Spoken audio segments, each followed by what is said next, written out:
Buenos días, el encuentro del siglo.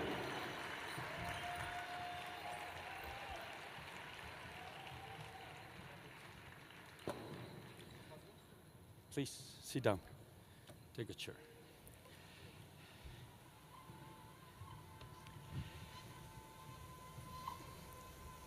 Les vamos a compartir las reglas del juego que definimos entre el señor Richard Dawkins, Deepak Chopra y su servidor. Un preámbulo. Bravo. De verdad es un honor tener estas mentes en este lugar. Recordarles a quienes tienen en este auditorio y qué pretendemos lograr con lo mismo.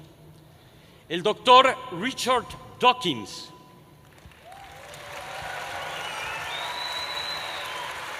si pueden prender un poco las luces para que pueda ver tanto Richard como Deepak, el auditorio que tienen. El señor Richard Dawkins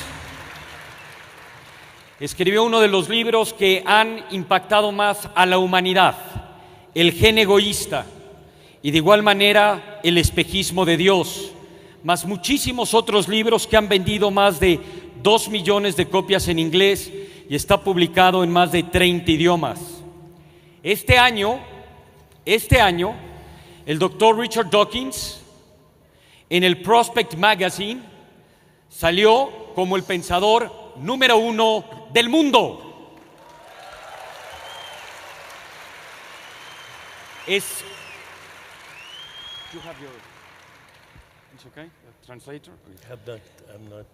Es galardonado, además, fue galardonado con la medalla de plata de la Sociedad Zoológica de Londres y, por supuesto, es miembro exclusivo de la Real Sociedad de Londres, Fellow of the Royal Society. Entre muchas otras cosas, Richard Dawkins. De igual manera, Deepak Chopra es autor de más de 75 libros, incluyendo 21 New York Times Best Sellers. Es escritor, es médico y conferencista de origen indio y, por supuesto, proponente de medicina alternativa y Ayurveda, fundando el Chopra Center for Wellbeing junto con David Simon.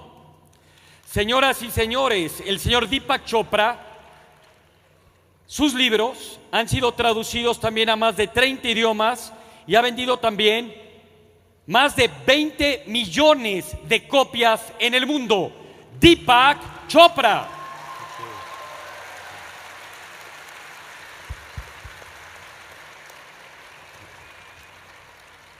Para lograr este encuentro tuvimos muchas reuniones en Londres, telefónicas, desde San Diego, y llegamos a los siguientes acuerdos desde hace más de 8 meses que empezó esto. Primero, esto no es un debate. This is not a debate. It's a dialogue. Es un diálogo, es un encuentro. Queremos conocer a profundidad qué es lo que se opina y lo que se piensa sobre 3 temas fundamentales. El primer tema es si realmente el universo tiene un propósito, si hay un para qué en la vida, si hay un sentido, o si por supuesto lo contrario es lo correcto, que no hay ningún propósito, la vida es la vida, la evolución es la evolución. Tema número 2, si la religión es buena o mala para la humanidad. Y tema número 3, la relación entre ciencia y espiritualidad. ¿Existe una física cuántica dentro de la espiritualidad y por lo tanto la espiritualidad es parte de la ciencia? ¿O eso es una charlatanería y la física cuántica ha sido abusada, mal interpretada y mal expuesta por la gente que cree en esta conciencia y en esta espiritualidad? Con base en estos 3 temas, tanto Richard como Deepak propusieron preguntas. Las preguntas de Deepak se encuentran aquí, las de Richard se encuentran aquí. Ellos podrán utilizar preguntas de aquí o de allá, o si quieren, hacer sus propias preguntas, porque sobre la evolución de este diálogo surgirán cosas que con antelación, por supuesto, no llegaron a suceder. Sin embargo, también tenemos unas pelotas transparentes que de vez en cuando vamos a sacar, que son preguntas realizadas por algunos de los speakers. A todos los speakers de las Suelas Ideas se les invitó a hacer preguntas. Algunos las enviaron. Reglas del juego.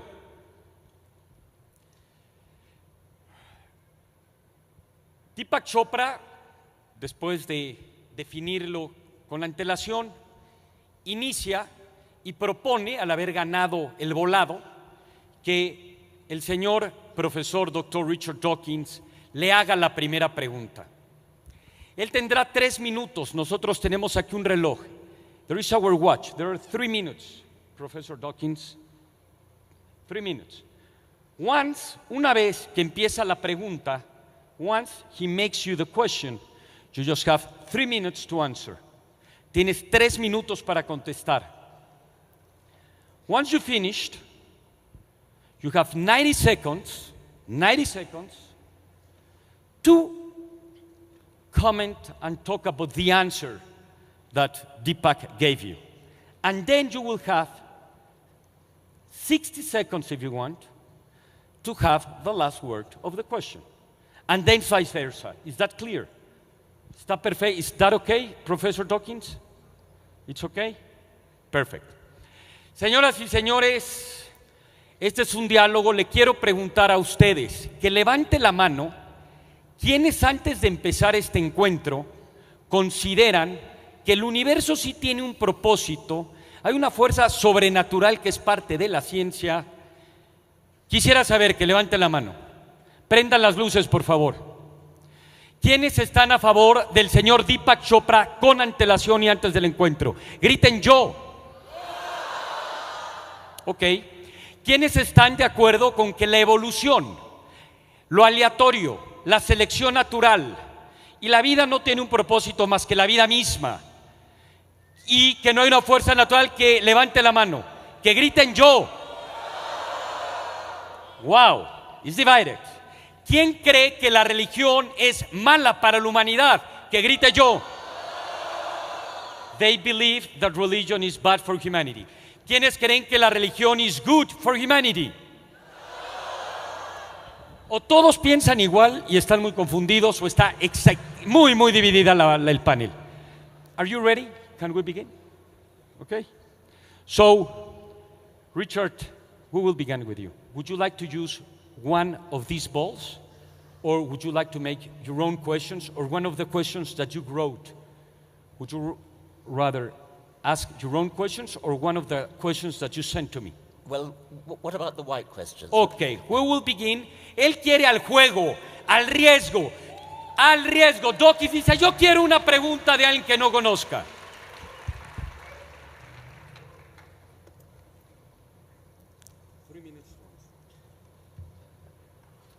Mira, la pregunta es nada más y nada menos. This question is from Alan de Botton. Wow. En español se las digo y ahora en inglés. ¿Alguna vez es suficiente? En inglés, is it ever enough simply not to believe? What else can one believe in?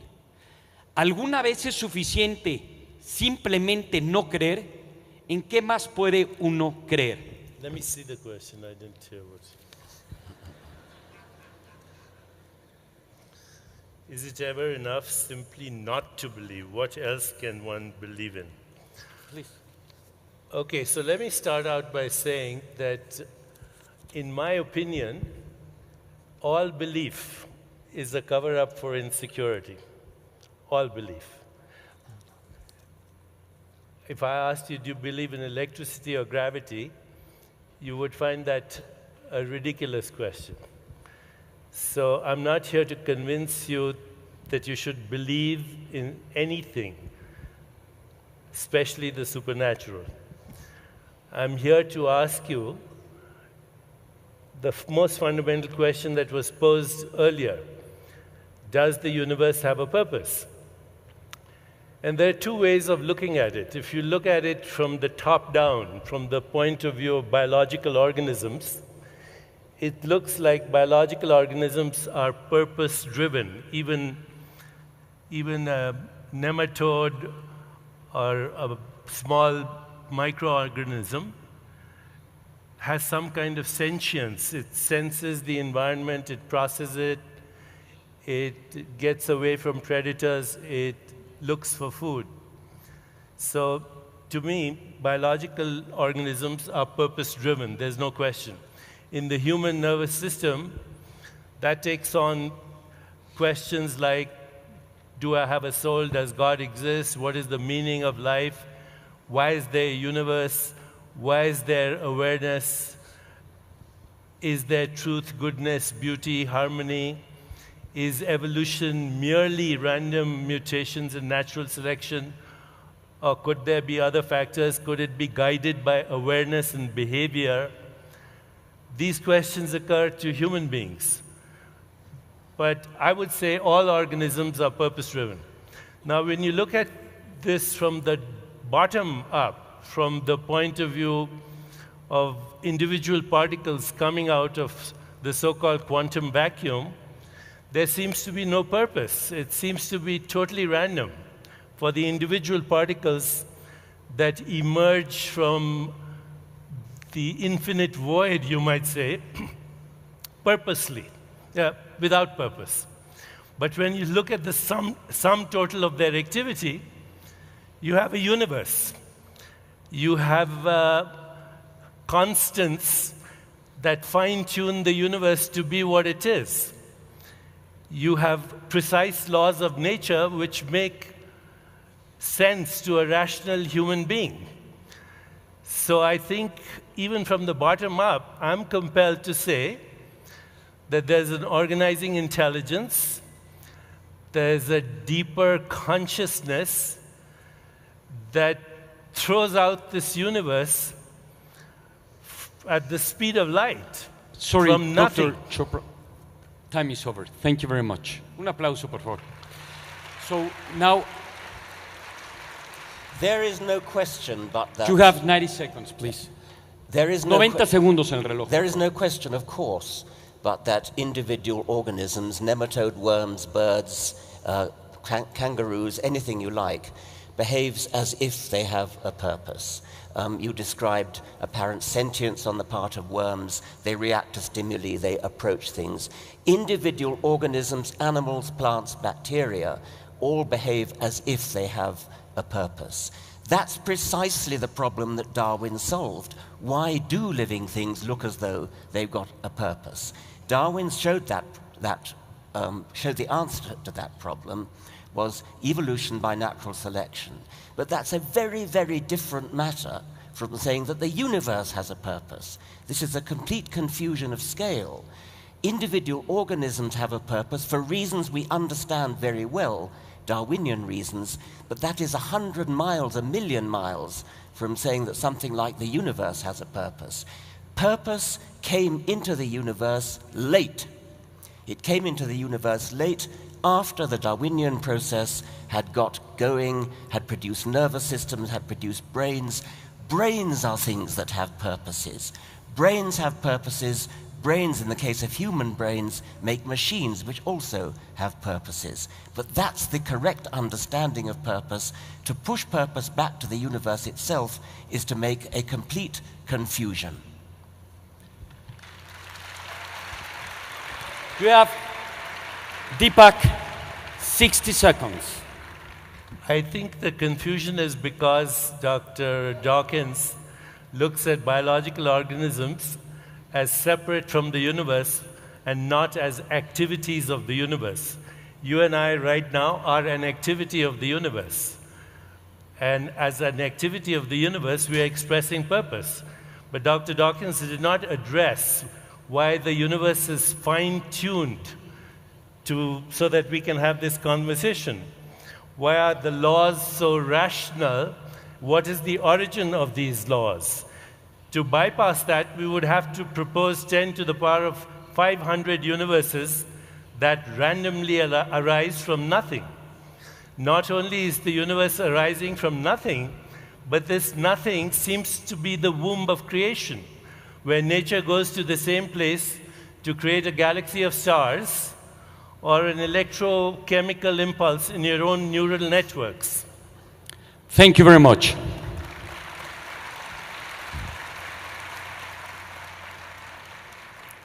We have two options.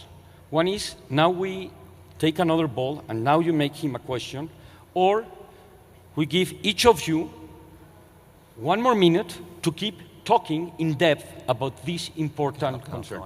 Would you rather that? Yeah. Por favor, pongan otra vez. You will have 3 minutes and you 3 minutes, okay? Por favor, 3 minutos, please.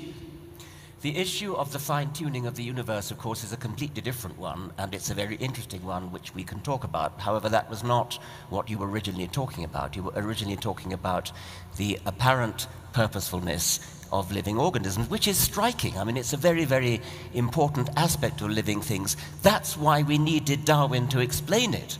Darwin did explain it. Darwin explained how, starting with no purpose at all, nothing that you could call purpose, the laws of physics, working through this remarkable process called evolution by natural selection, gave rise to cells, to nerve cells, to nervous systems, to brains, to the illusion of purpose. Well, indeed, the very genuine purpose, because in living things, purpose is a very genuine phenomenon.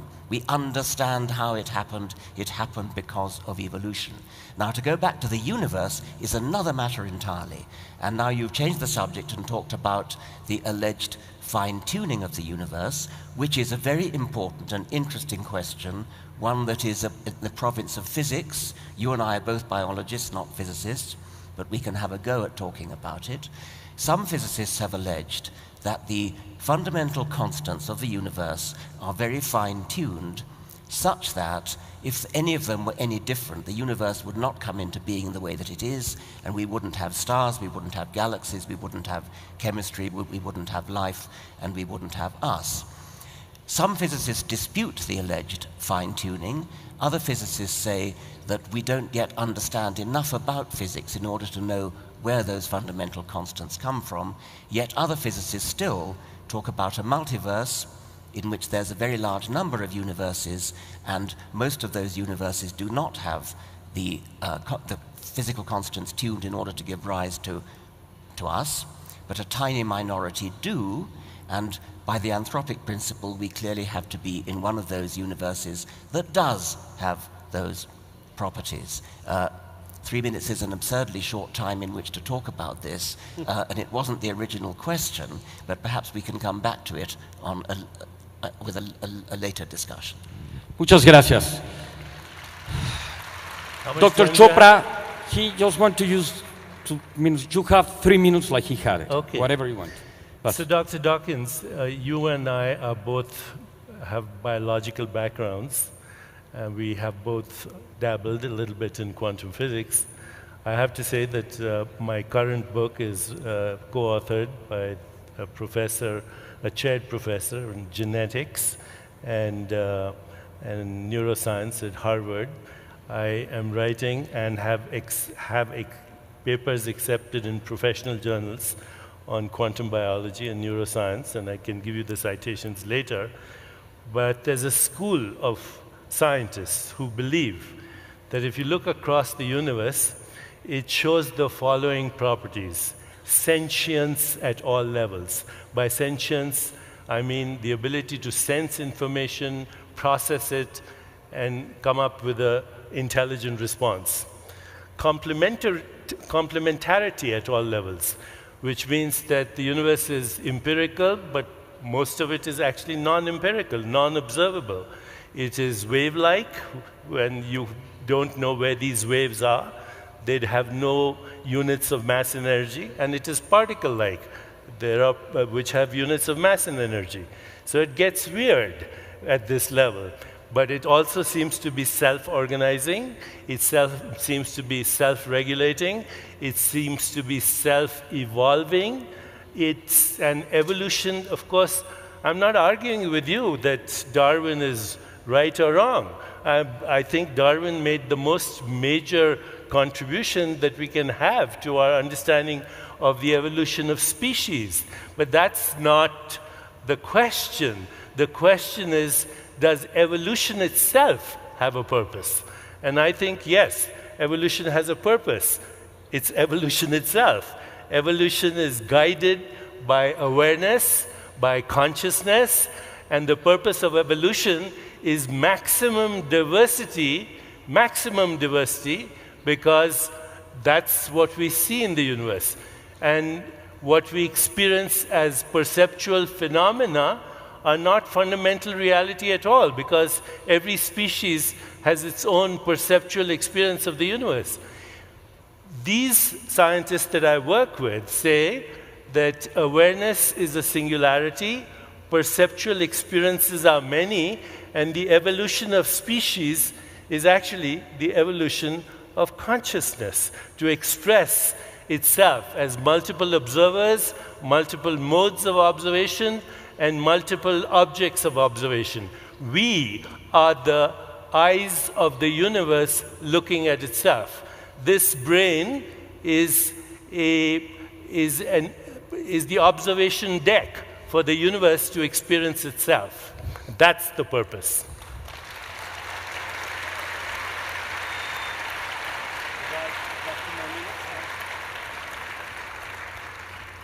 The scientists that I respect are scientists who work hard to be understood, to use language clearly, to use words correctly, and to understand what is going on. We have been subjected to a kind of word salad of scientific jargon used out of context with inappropriately, apparently uncomprehendingly. There is a deep confusion going on here between the properties of things within the universe and the properties of the universe itself. It is one thing to say that the universe contains objects that have sentience and the various other properties that you mentioned. Of course it contains objects that have sentience. We are among those objects. So are dogs. So are chimpanzees. The universe contains sentience. The universe is not sentient. This is the one thing, Deepak, you seem not to understand. You're constantly confusing explanations at the level of what goes on inside the universe with the universe itself. It's not enough to say the universe contains sentience, contains purpose, etc., and say, therefore, the universe is sentient, the universe is purposeful. Evolution, you say, has a purpose, diversity, because what we see is diversity. Of course what we see is diversity. That's the consequence of evolution. But you mistake when you think that evolution is driven towards it. Time is over. How Un much aplauso. time do I have to respond? How Sure. much time? So, 1:30 minutes and we, How much? please, 1:30. It's your turn. So, Dr. Dawkins, I would like to remind you that ad hominem is a logical fallacy, and that's Science 101. You should know that. Ad hominem means talking about a person This is my as an turn to individual. speak, sir. Okay? You accused me of jargon. You accused me of misusing language. How many people understood what I was saying? You're lying. Okay? Now, I just came back from a conference on science and non-duality where there were over 300 scientists, biologists, neuroscientists, etc., who totally get this language. So just because it sounds like jargon to you doesn't mean it's jargon. You know, when a doctor speaks to a patient, the patient thinks the doctor is speaking jargon. When a mathematician speaks to people who are not mathematicians, this is an evolving science, sir. We do not know the answers to the two most fundamental questions of existence. Number one, what is the stuff of the universe? We don't know. 96% is dark energy and dark matter. Of the 4% that's atomic, 99% of that is invisible hydrogen and helium. Time out. And we don't know why there is awareness. The Time two out. most fundamental questions of our existence. Please. Of course, 1:30, por favor. we don't know about dark matter, dark energy. That's why we need more science and better science in order to solve that. You've changed the subject yet again.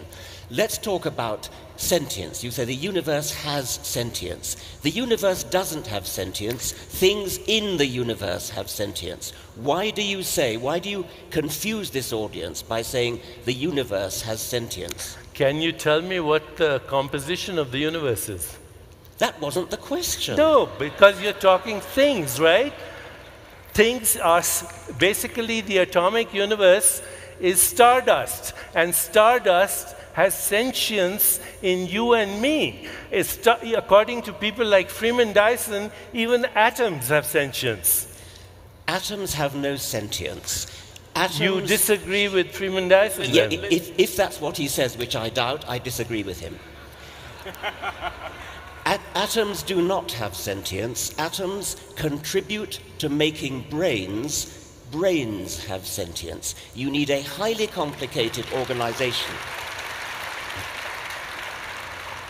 It's a fundamental error to say that because a complicated thing has a quality like sentience, musicality, mathematical ability, and is made of atoms, therefore the atoms have sentience, musical ability, mathematical ability, etc. They do not.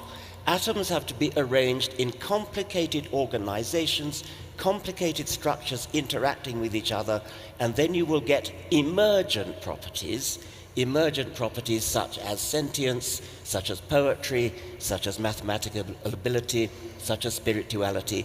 These things do not inhere in the atoms themselves, or if they do, you've got a hard job to prove it.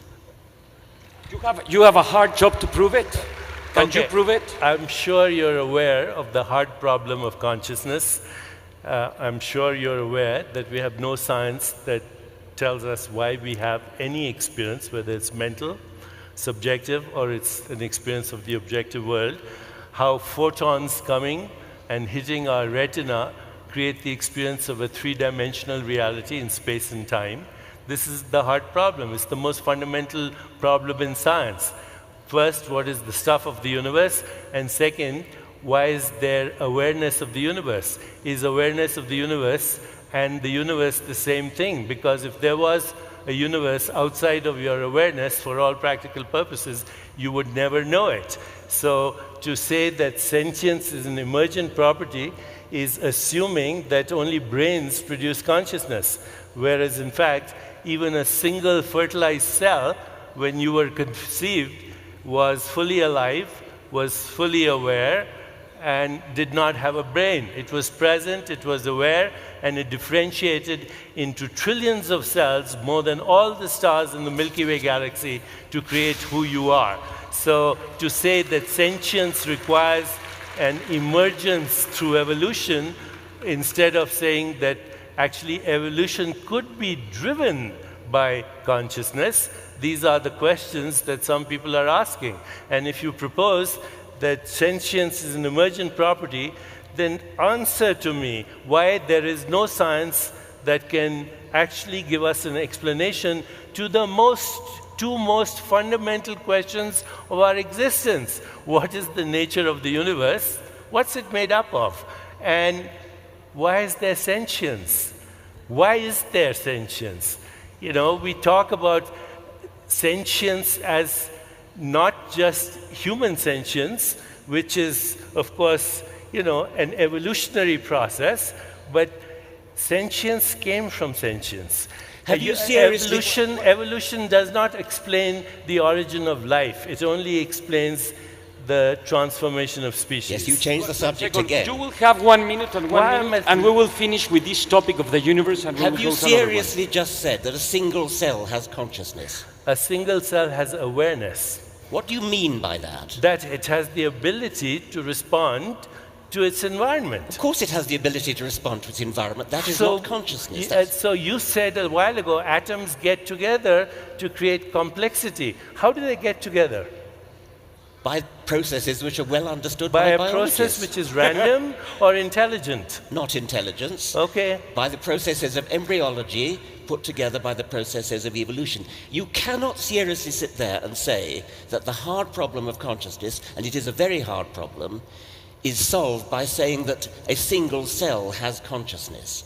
A single cell has sentience in the fact that it can respond to its environment and express its biological autonomy. But, What are okay, you applauding? just one What are you second, please. applauding? Un segundo, por favor. I think we're in a little loop because we cannot prove either things. You know, I want to nail this. I want to nail this. This gets to the root of the problem. it does. Consciousness is something very, very complicated. Of course, we don't understand it. That's why it's called the hard problem. It's something that happens when brains reach a certain level of complexity. Now, a single cell, a single neuron, a single amoeba, a single cell, a thermostat even, has sentience in your sense. But that is nothing to do with... Has the ability to take in information, process information, and respond with autonomy. That is sentience. That's trivial. That's utterly trivial. You're confusing perception with awareness. Perception is not fundamental reality. If there was an insect with 100 eyes looking at me, it wouldn't experience the same me as you are. So perception is a species-specific and culture-specific experience in consciousness. It has nothing to do with fundamental reality, the awareness that differentiates into what we call, in us anyway, cognition, perception, imagination, insight, intuition, creativity, choice, freedom, the desire for meaning, purpose. All of that are expressions of awareness as consciousness and influence everything that we experience in life. You think a single cell has that? And you think A a single single cell cell has that? has a rudimentary form of awareness. Do you think And an the atom has that? Sorry? Do you think an atom has that?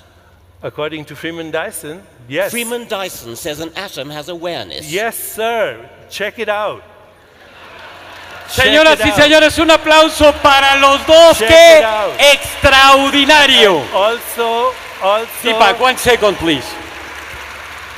At the end, the problem is that we cannot prove it very well, and we'll talk about it but just 1 second.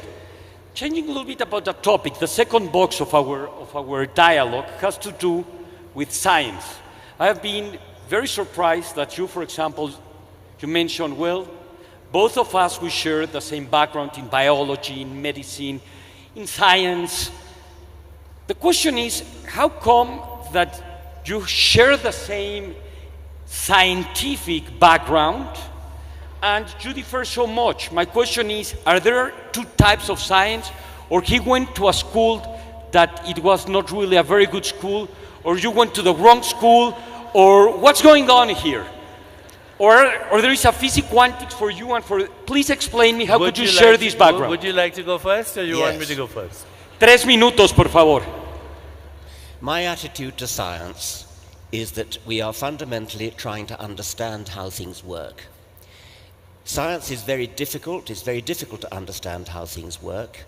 The hard problem of consciousness has been mentioned, the problem of the origin of the universe, the problem of the origin of life, the problem of how life has this uncanny appearance of being designed, the size of the universe, the scale of the universe, how embryology works. These are all deeply difficult questions. They require hard scientific work, and in all cases, I think I'm right in saying that scientific work consists of explaining complicated things in terms of the interactions of their parts or of simpler things. So we always try to explain complex things in terms of simpler things. We do not resort to magical language. We do not snow our audience with highfalutin sounding words that don't actually mean anything. We use words that actually have meaning. We use expressions that can be tested. We work hard at understanding the universe in terms of its component parts. We don't invent superarching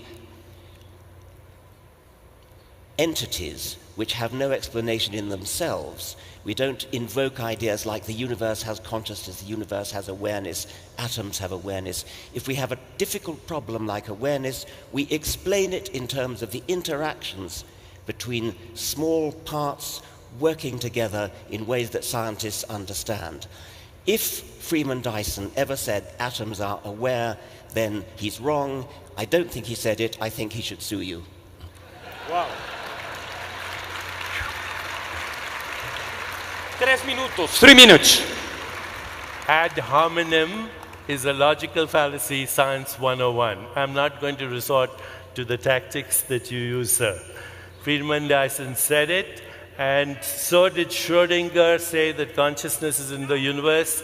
Max Planck said that mind is the matrix of matter. I could go on and on about the pioneers of the early physics, the quantum physics, who were compelled to include consciousness as a fundamental aspect of reality.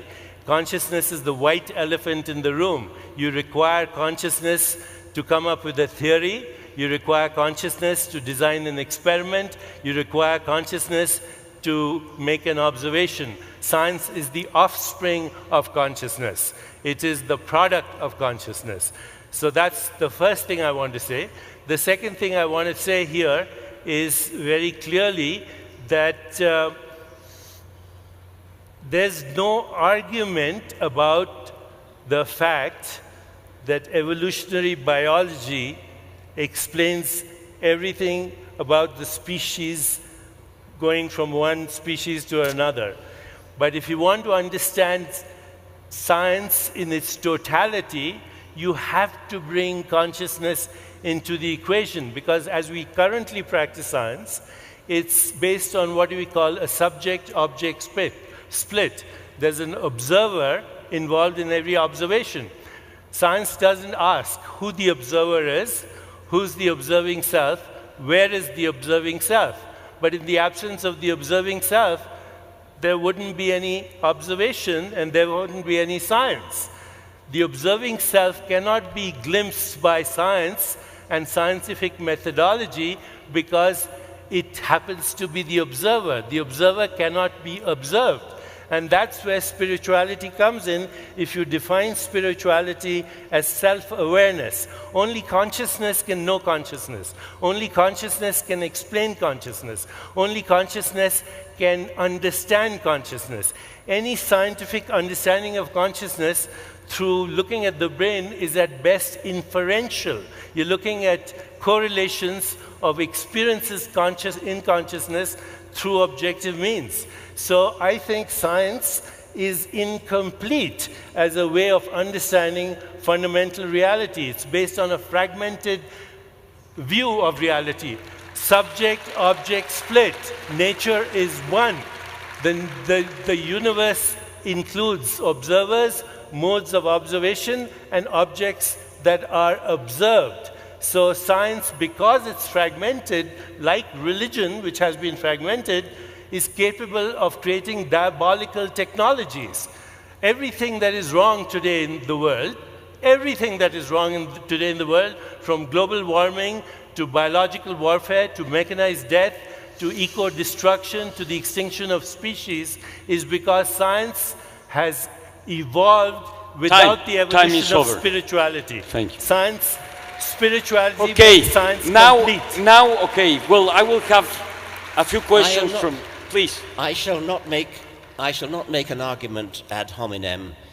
My argument is ad bullshitem. Okay. You're violating all the rules of logic. Of course we need to understand consciousness. Of course consciousness is vital to everything we do. Consciousness is something we are all aware of, is something profoundly difficult to understand. It's something that science desperately needs to understand. That we can surely agree upon. That does not mean the universe is conscious. That does not mean any of the things you've just said. It means that consciousness is a subject which is worthy of scientific exploration. proper scientific exploration, which means understanding consciousness in terms of nervous systems, possibly in the future in terms of computers, because it's conceivable that computing machines may reach the stage of complexity and organization that they too will experience subjective consciousness. But whatever experiences subjective consciousness is going to be complicated, is going to be a very large organization of lots of small parts interacting together in very complex ways. An atom will never be conscious, nor will a single cell. So may I ask you a question? Have you ever engaged in self-reflection or self-awareness? Have you ever experienced transcendence? Have you ever questioned if perceptual reality is different from fundamental reality? Have you ever questioned the idea that science does not examine reality but creates models of reality? Have you ever thought that if computers will explain consciousness, have you ever thought who will design those computers and where will those computers be conceived and constructed? If you have never experienced a fundamental, unique experience that has existed throughout history, through antiquity, it's called transcendence. It's experiencing the self. And it's the knowingness that the self of the individual is the self of the universe. I'm not talking this, creating this language by myself. This is the perennial philosophy that Aldous Huxley spoke about. It's what Gottfried Leibniz spoke about. The sages of the Upanishads spoke about. The transcendentalists like Emerson and Thoreau spoke about. But if you have never had the experience of what people call non-symbolic awareness, we have your question. You have no What right about to comment on science being a complete way Deepak? to understand reality. Okay, the question is there. I have experienced plenty of things which could be called transcendental. I've experienced the feeling of almost mystical wonder that I get when I look up at the stars, look up at the Milky Way, contemplate the galaxies receding from us, listen to a Schubert quintet, read a sonnet of Shakespeare. These are all things which only a human mind is capable of doing. So may I ask you? Okay, sorry. Only a human mind is capable of doing that. And a human mind is capable of doing those things because the human mind has been put together in the brain as a highly complicated organization that has evolved over some 4 billion years of evolution, putting together nervous systems. It is a stunning achievement of evolution to have put together the human brain that is capable of being moved by such things. I yield to no one in my capacity to be moved by what you call the transcendental. What I do not do, however, is to indulge in mystical nonsense about it being there before there were brains or the equivalent of brains. Wow. Okay, now, 1 second. I want to ask him You one have question. the question. Okay, so I'm going to... Okay. I understand that you've had those wonderful experiences. Have you had the experience of gratitude? Have you experienced epistemological humility? Have you experienced reverence for life and for existence? And if so, was it your neural networks manufacturing those experiences, neurochemicals manufacturing their experiences, or was there a deeper, intelligent, organizing consciousness that was influencing the behavior of those neural networks? How much deeper do you want? How much deeper do you want? Answer me, sir. Have you experienced reverence? You have asked me, have I experienced gratitude? I experience gratitude to nothing in particular, but I feel gratitude. I feel all those things that you say. And I do not yield to you in my feeling of the depth of which it is, the depth of understanding that we have yet to fathom, yet to plumb, in order to understand what's going on inside the human brain. Who's boggles we? my Who's mind. We? Who's we? The scientific community. The scientific community. Yes. Driven by mechanistic neural networks and chemicals? Yes, and let's belittle mechanistic neural networks and chemicals. They are Well, very, then tell very me how complicated. they produce consciousness. I don't know. That's why we're working on it. You don't know either. No, wait. You say you don't know, but you totally dismiss mystical experiences or experiences that have existed for thousands of years, subjective, but nevertheless symbolically present in every tradition of the world, where people have experienced what I would call non-symbolic awareness, non-dual awareness, subject-object confluence, unity consciousness. You totally dismiss this because it doesn't fit your scientific worldview. I don't dismiss it for one moment. I don't dismiss it. I want to explain it. Who wants to explain it? A Just neurochemical? let him finish. I want to explain these experiences. Who's I? I want science to explain it. When you say I, who do you mean by I? Science, in this case. So I is science. No. That's just a dishonest, that's dishonest. It's Please. I, as a scientist, want the scientific community to understand these wonderful experiences that mystics throughout the ages have experienced, and I believe that I've experienced something similar. I believe that you have experienced something similar. They need explaining, and they will be explained, if ever, in terms of brains. That's a promissory note. It is. In this economy, don't trust a promissory note. It is a promissory note. And then Nothing to be so ashamed you have of. extreme confidence in the way we do science. You're not open to a consciousness-driven science, a consciousness-based science, I don't know what that would even mean. an observer-based science. Observer-based science is another matter, of course. Science is necessarily observer-based. Well, observer is consciousness. We need to... Isn't the observer? You don't have a monopoly of consciousness. We all have consciousness. Okay. We're trying to Un explain aplauso para los dos. Wow. Vamos a ir a otro tema. We're going to another topic.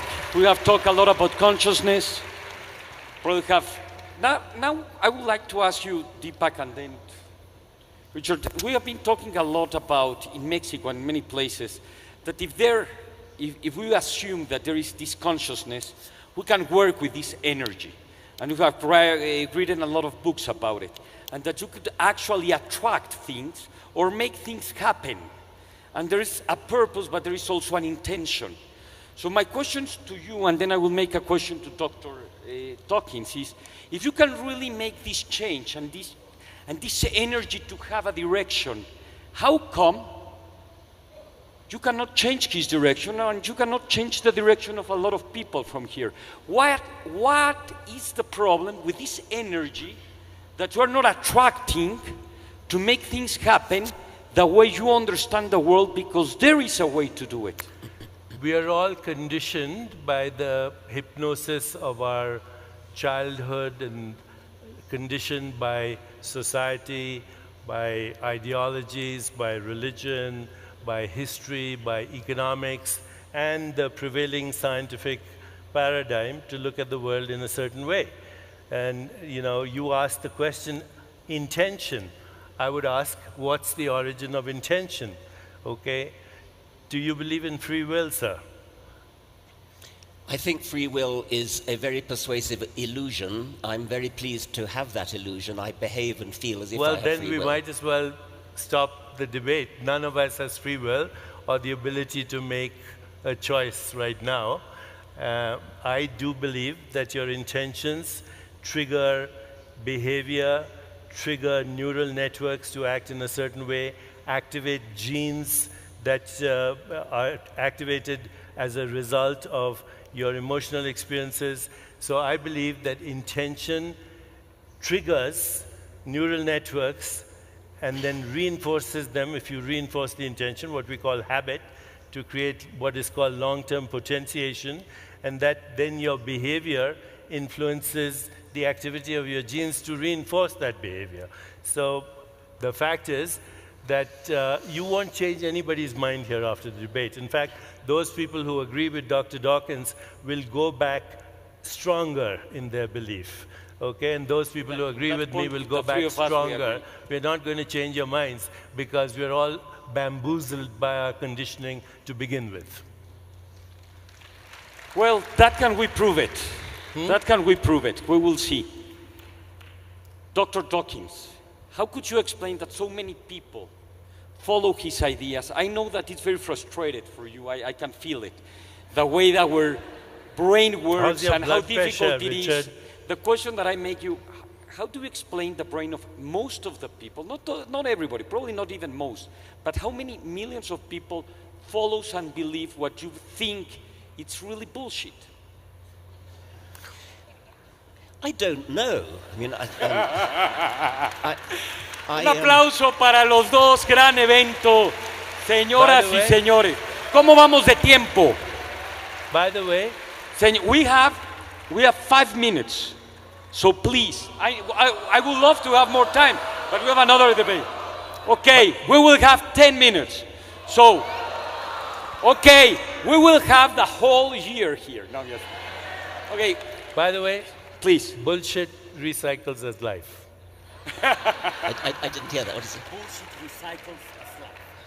Okay. In India, we call it cow shit. That's where we call the cows. Vamos a tener 10 minutos, tenemos otro debate. Les quiero preguntar, por favor, vamos a probar la hipótesis, que es además de un biólogo, que acaba de decir Deepak. Who will prove his hypothesis? Who have changed? ¿Quién ha cambiado? Pero sean honestos, no por darle lugar a uno o al otro. ¿Quién antes del debate pensaba como Deepak o como Richard, pero después de esto cambió de opinión? Griten, yo cambié, yo. Well, there are few people. Okay. You have to ask him just one question, and we will talk 5 minutes in each of those topics, and the debate will be over, okay? So he asked a question? It's your turn, please. Or would you rather that we have another, you have a question from your own, please. Have something.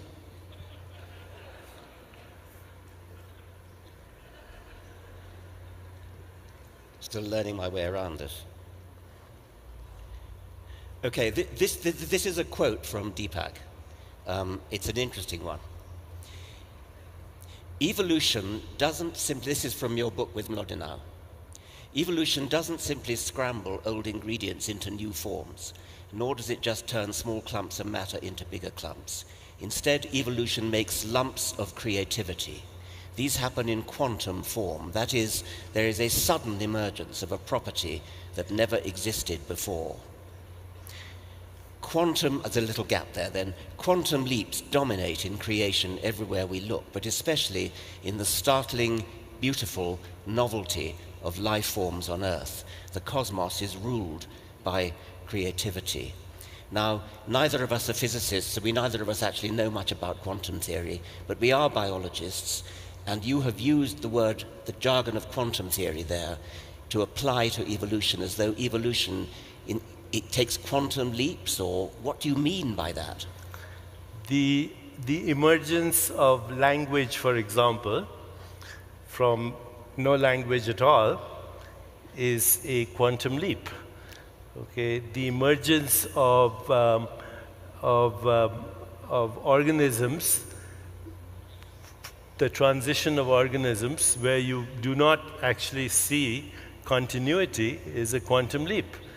Quantum leaps are happening in consciousness and biology all the time. Right now I'm wearing biosensors, by the way, and these are measuring things like blood pressure, skin resistance, all kinds of things.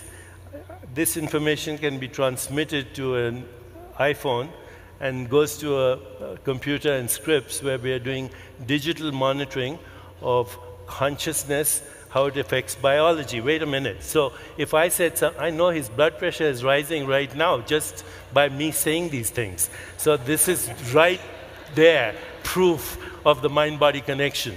You know, if somebody says, I love you, and it means something to you, your brain makes dopamine, serotonin, oxytocin, opiates.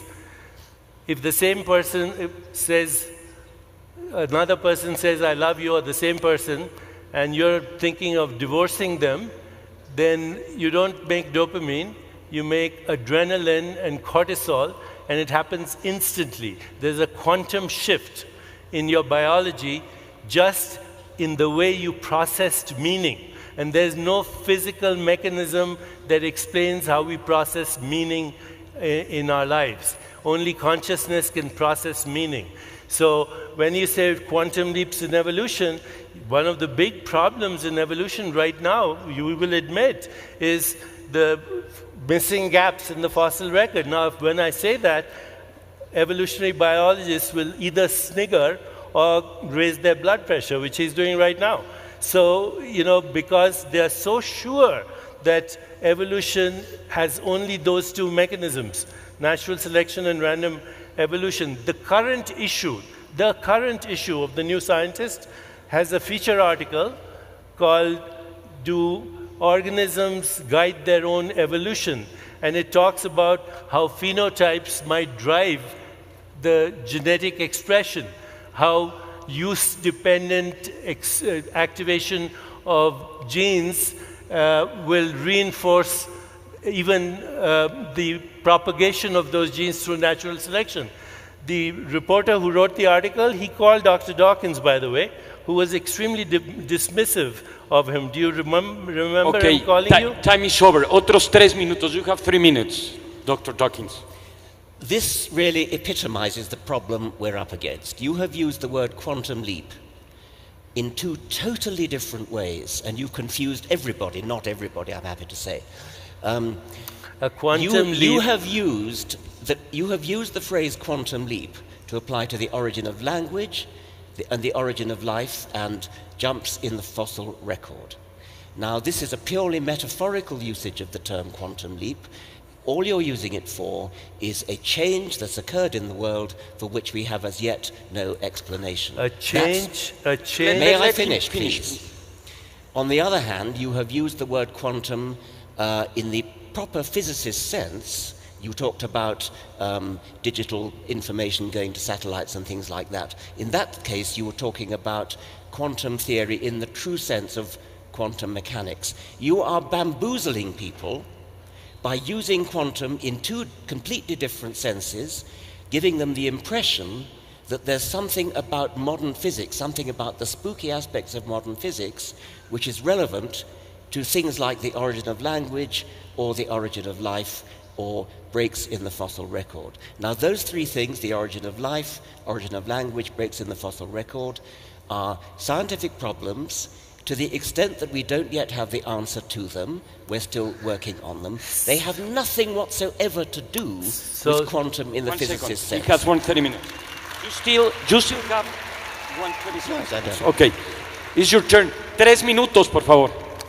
There are several uses of the word quantum that are not restricted to a subatomic particle moving from one location to another location without going through the space between. That's what a leap is, a quantum leap in quantum physics. But the broader community uses quantum for any phenomenon, any space-time event that exists in one location in space or time and then exists in another location of space and time without going through the intervening space. It's called the discontinuity. And the use I have given it is a very broad use. Of course, Dr. Dawkins rightly claims that it is a metaphorical use, but he should understand that all science is metaphor anyway, to begin with. Nobody's actually, explained how a subatomic particle appears out of a non-empirical realm. And then when it's not being observed or it's not interacting with other particles, how does it go back? So yes, quantum leap has a much broader connotation, including if you watch Star Trek, when the captain says, "Beam me up, Scotty," and Scotty presses a button, and the captain disappears here and shows up there without going through the space in between. So I agree, I've used it metaphorically, but in fact, all science is a metaphor. Un minuto y medio, por favor. Metaphors are extremely valuable. I use them myself all the time, but a good metaphor is one that clarifies and doesn't obscure. For you, sir, let it him confuses finish. you. Please, it's not Deepak. confusing a lot of people out there. Please. Perhaps you should catch up. You talked about the analogy being, in this case, going from one place to another without passing through the intermediates. That's a hell of a leap for you to make. When you talk about the origin of life, there is no such thing as not passing through the intermediate stages. There were intermediate stages. We just don't know what they were at present. That's a very different thing. In the case of gaps in the fossil record, the gaps in the fossil record apply quite simply because not everything fossilizes. It's rather a good thing it doesn't, otherwise we'd be snowed under with fossils. The origin of language, a mysterious and fascinating question. We don't know what the intermediate stages were, but we're absolutely sure there were intermediate stages. There were intermediate stages in all three cases. Now, it is true that in everyday language, in the English language, we do use the phrase quantum leap to mean something rather vague, but we don't bamboozle audiences by deliberately confusing that with a modern physics explanation which everybody, including you and me, finds hard to understand. Incidentally, because I was coming here and because I've been heavily criticized by the mainstream scientific community for my book Quantum Healing, including by Dr. Dawkins, I just, out of curiosity this morning, went to Google to look at the reviews of quantum healing when it first appeared in 1988. And there's a really good review, guys, in the New England Journal of Medicine of that book. Okay? So, again, Dr. Dawkins would like to check it out, just like he wants to check out Freeman Dyson, because it doesn't appear with his worldview. I have just had a paper accepted in a journal called Neuroquantology with 2 quantum physicists, including a chaired professor in a university in California. It's going to appear in December 25. I have written papers on quantum consciousness in the Journal of Cosmology, a special edition that was edited by Sir Roger Penrose. So, you know, I am not that loose with my language. I know when I use metaphor, and I know when I use it accurately as well. Thank you very much, Richard. Thank you very much. Let me just share very few things with you. We have been, actually, we're almost running out of time. It's pretty interesting that in the side of science, we still have a lot of questions, and we know that we have to have a curious mind, think about it, but we don't have all the answers, and this is the scientific mind. In the other hand, as we can see with the spirituality, probably in this side of the spectrum, he or somebody or many people have found or discovered many answers that scientists are still looking for. And probably the reference that Deepak put to support his work are the same that will support him or vice versa. And at the end will be a loop. And we have been talking around all this time into 2 big questions: the purpose of the universe, the awareness of the consciousness, the methodology that science uses, the methodology that spiritual people uses, and also we have talked about 2 kinds of sciences in a way. We share the same background, but we differ in all the results and the outcomes. The only question that we didn't answer, and we just have 2 minutes or 3, but I think it's also a very important topic for this day, it has to do with religion.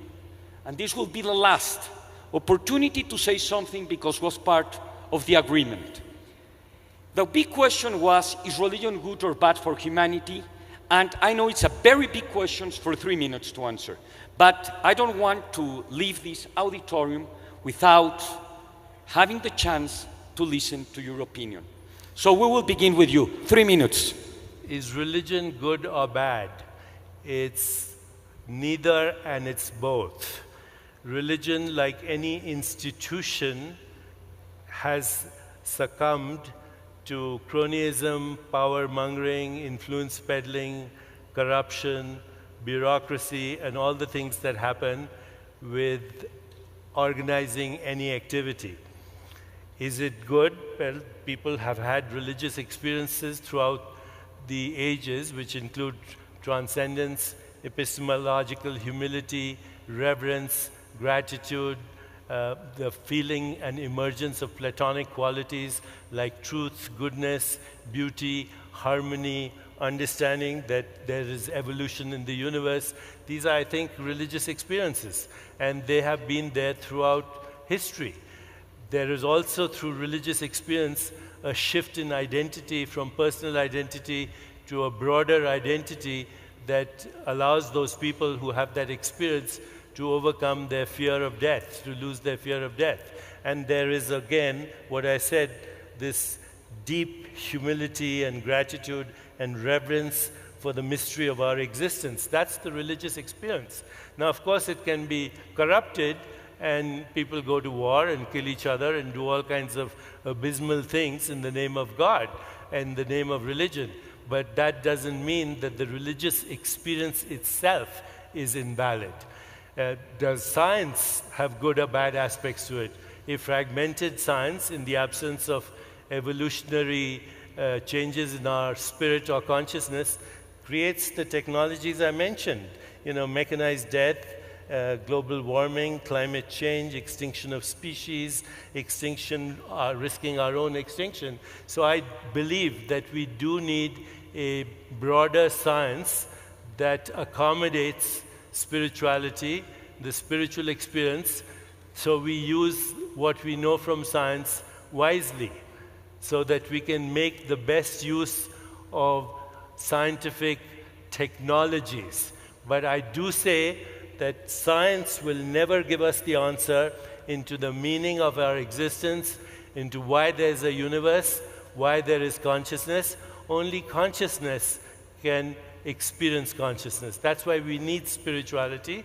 If by spirituality I mean self-awareness, self-reflection, transcendence, and our own desire to know ourselves. In my view, our search for God is our highest instinct to know ourselves, to find meaning in our own lives, to understand why there is evolution, what is the purpose of existence. Thank you very much. Time is over.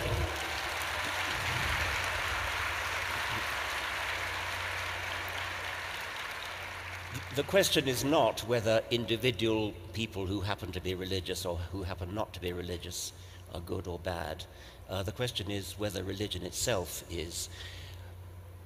I think there are aspects of religion which are bad in themselves. I think that the idea of blind faith, believing something without evidence, and sheltering behind the right to hold faith, such that you can justify doing bad things because your religion, your faith tells you it's the right thing to do.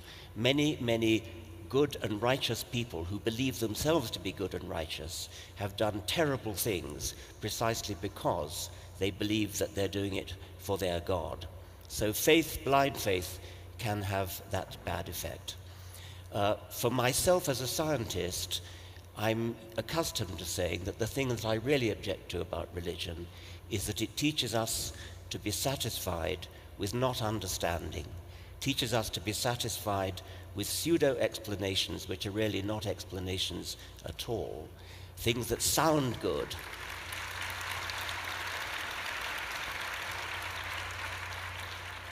Things that sound like an explanation but which really aren't, which appeal to the emotions but don't actually explain anything. So I think that religion in that sense can be the enemy of science, the enemy of truth. But this evening I'm reflecting more that what may really be the enemy of truth and the enemy of science is willful obscurantism, whether it comes from religion or not. Wow. Can I say something? Sure. I just want to thank Andres Romer and Dangerous Ideas for bringing together this meeting, which would have never happened were it not for his effort. This is a lifetime meeting, because I'm sure that Dr. Dawkins and I have no intention of meeting again. Wow! Por favor! Levántense todos, un stand ovation. Señoras y señores, el encuentro del siglo. Fotografía. Fotografía, dense la mano. Es un honor.